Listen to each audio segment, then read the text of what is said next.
The river had many names. It had collected hundreds over the years. The River Rush, the River Eden, the Broceliande River.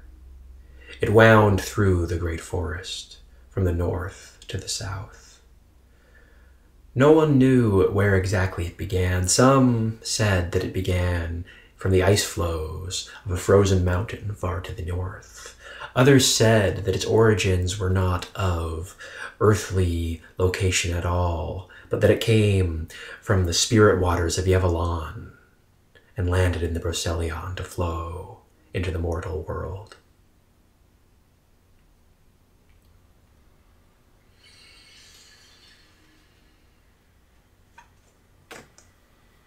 The river ran hundreds of miles through the great forest, from the cold northern reaches to the dry redwoods of the south. Along its way, countless creatures fed and drank, and it was watched over by birds and beasts, and others.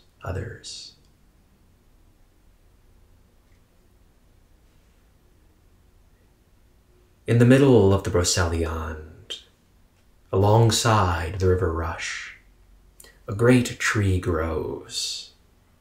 It is a tree of red bark and long, sturdy branches and pine needles. On the branch, one of the branches of the tree, a little child stands, so small, 2 feet high, but with the form of a youth, poised, balanced, eyes keen, gazing over the surrounding forest, gazing down into the river below. There comes the chatter of birds up above. And the little elfin looks up, ears perking, twitching, and answers.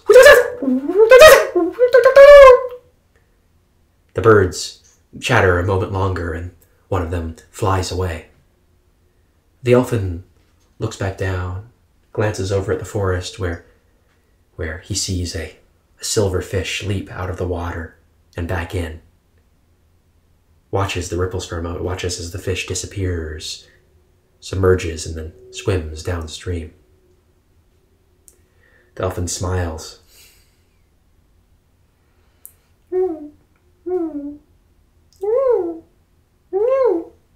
Makes its own calls to the wildlife. It hears, though, something. There's the snap of a branch, of a twig from behind its field of vision, and it turns. It doesn't see anything, though. There's nothing there. It is midday. The golden sun is shining down through the redwood branches. The elfin turns back around. It calls out, communicating something to the wildlife nearby. It hears a snap again, closer, and it turns around, eyes wide with startlement. It sees, concealed mostly by the branches of the tree, but staring up at it, one big golden eye, the size of a pine cone, looking up at it, catching a glint from the sun coming down. With the red tint of the tree bark, the eye reflects like a fire in the night, like a deep ruby gemstone. It flicks once, twice, and the elfin tenses, but the form leaps, and he's able to see it now, coming up the tree towards him with 1, 2 leaps off the branches breaking around it.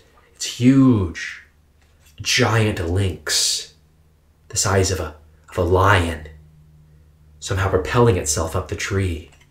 A champion climber, its ears twitching as it comes in for the kill, its mouth wide. The elfin, it crosses his mind for a moment to beg with Cath Walug, the beast of Walug. But Cath takes no prisoners. Cath offers no mercy. And as it leaps through the air towards him, the elfin falls to his knees on the branch, lowers his head, he says, and prepares himself as the shadow descends. The river flows on through the Broceliande, on and on, through the vales, through the mysterious Edens of the place. There is a hut farther to the south, a hut beside the river, near the stone ford, a hut made of the branches and thatch gathered from dead wood. Not big, just big enough for one person to weather the rain and the storms. Nearby, a woman is walking and collecting firewood. She is an old woman.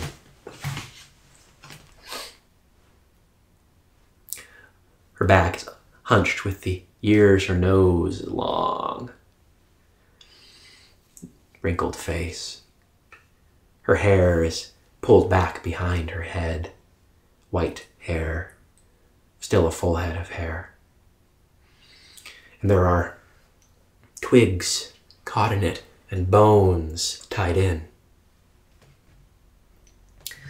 That ought to do it, she says. It'll be warm for another day or... My ears deceiving me? I do think, she says to the forest, I do think we may have guests. And she turns and begins to walk back to the hut, dropping the wood into a pile beside the place. There comes the sound on the wind of the great sound of flapping.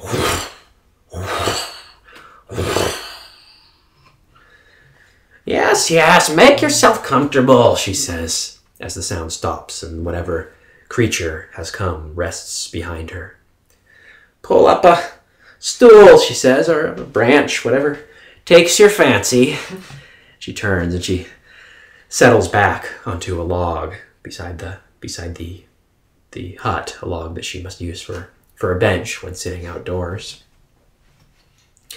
As she turns and looks at her visitor, she sees that it is a great crow, the size of an eagle, perched there on a branch nearby, regarding her.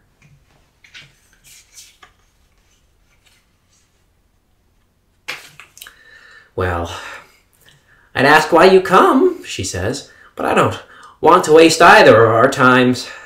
So, let's get down to business, shall we? There will be more prices to pay. The visitor cocks its head at this. Says,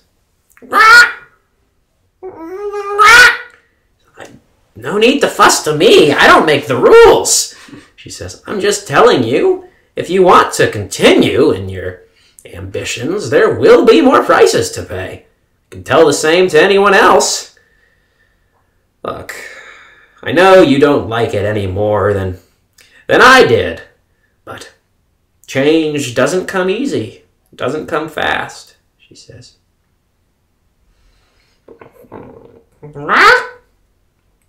Not here, says the old woman.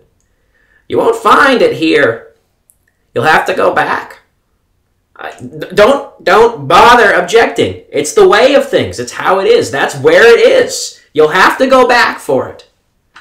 Through the great crow flaps its wings, and there's a flurry of dust and moss into the air.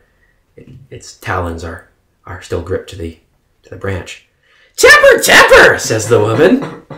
Look, in this world, they have the swords, they have the spears, they have the growing mass of momentum. What are poor women like you and I to do about it?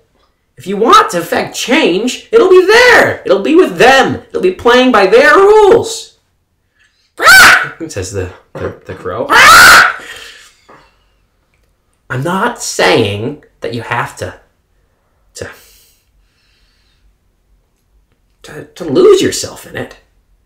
I'm saying that you've got to make them believe.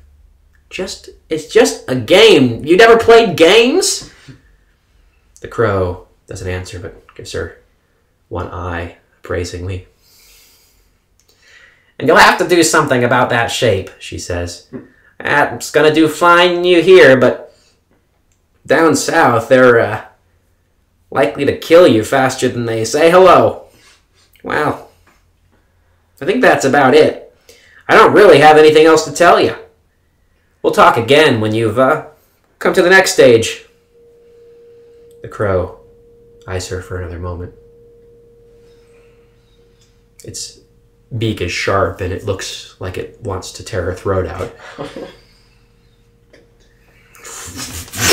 But instead it takes to the air with a few beats of its wings. It has risen above the trees of the Broceliande and is winging away, wheeling over the forest top.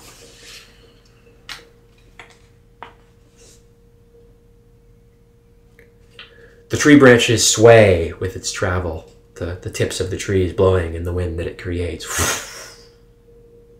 And then it is gone. Below, there is a dense thicket here over this section of the Broceliande.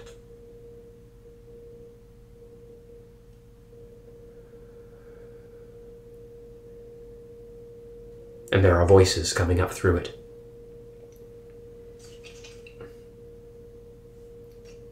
Brother, says one. Brother, it has been too long. Oh, it is good to see you again. I was hoping I'd find you in this section of the woods. I'm glad to see that some things haven't changed.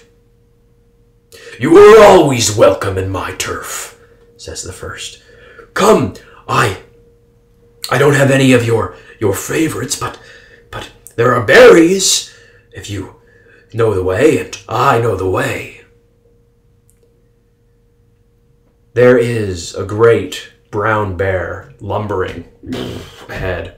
I know the way, he says, glancing over his shoulder. Behind him, smaller, but no less intimidating, is the form of a stout, hairy warthog following on the path. I have no doubt that you do, brother, says the warthog. Berries. I haven't had good berries since last summer. It's still early for them, says the bear. Still early. But up around here, there's a patch that catches the spring sun just right. That sounds just stupendous, says the boar. But I must tell you, brother, I must not come here on false pretenses. I did not come here only to visit with you and taste your berries. Yes, says the bear. There's matters to discuss. Things are changing in the Broceliande, changing faster than we can keep pace. But it is our job to keep pace, says the boar. If we don't defend the Broceliande, who will?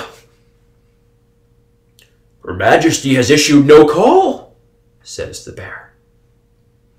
It seems that she is not asking for any intervention. Well, fiddlesticks to that, I say, says the boar.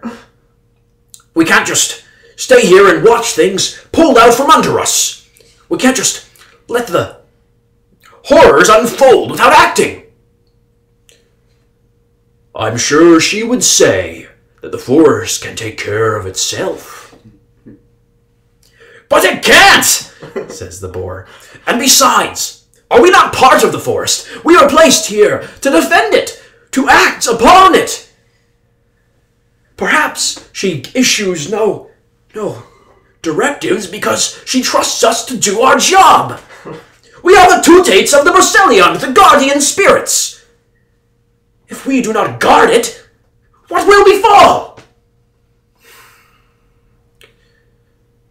Boar, old friend, the same thoughts have surely crossed my mind. But what would we do? The Lothians grow fiercer. They may as well be denizens of the forest themselves now. And I've heard whispers that disturb me and make me leery of any incautious action. What whispers? Says the boar. What do you mean? I only mean that it would not be the first time that a bear had been hunted by a pack of wolves. You're afraid of the humans? Says the boar. The mortals? What would they do? Thrust you with pointy sticks? It is not their spears of which I fear, boar. There are whispers. The elfins, they have seen things in the depths of the forest that are forbidden to us, things behind the veil. They have heard that there are unnatural things happening among the Lothians, things of which I would not tangle without the force of the Tutates behind me. Bear, it disturbs me to hear you speak thus. I have always believed that you are the fiercest of the Tutates, a natural leader of honor and strength. If you fear the Lothians, then what it means to me is that we can wait no longer. This is the last time to act. There is dissension among our people, and the Tutates grow in force such that the Lothians grow in force such that even you fear them? If there are dark dealings happening, then this would be the time to strike before the whispers become shouts. Boar, perhaps it has been too long since you and I have seen each other, brother. Your duties in the south have kept you preoccupied, I know, but wisdom does not come easy when one lives alone without companionship. Perhaps there is a council to be called. If it were up to me, Bear, I say no council. I say you and I go and sort this out now before it grows any worse. But I have always trusted your prudence. I know that I have a reputation to charge a bit headlong into situations, and I'm not a young boar any longer. I know my weaknesses, I will admit. Ah, the berries, says the boar. Ah, they look absolutely ripe. They are ripe, says Bear. Please, I've had my fill. Help yourself. Brother, you are a gentle soul, says Boar, and begins to sate himself on the berries. Oh, blueberries, he says. Oh, my favorite. Well, Bear, to get to the gist of the matter, if calling a council seems to be the wisest course of action to you, then you have my support. I will join my voice to yours, and we will call a council. We will meet with the Tutates and decide how this threat is to be resolved. Yes, says Bear. Yes, Boar. Let us call the council. Let us speak to the Tutates and tell them of this threat. Together, there are no humans, no plots of the mortals that we cannot put to rights. We will put out the call, Boar, and all the Tutates will meet, and that will be that. The river winds on through the Broceliande. There are many more creatures who meet, many more voices heard in the secret places. It winds on to the edge of the Broceliande, to the edge of the great woods, and there looks out into the mortal world, into the world of men with their plots and their ambitions, into the world of men where dangers hatch. A crow flies overhead, a great crow, leaving the forest of the Broceliande, its shadow passing over the grasslands, towards the south, towards the world of men.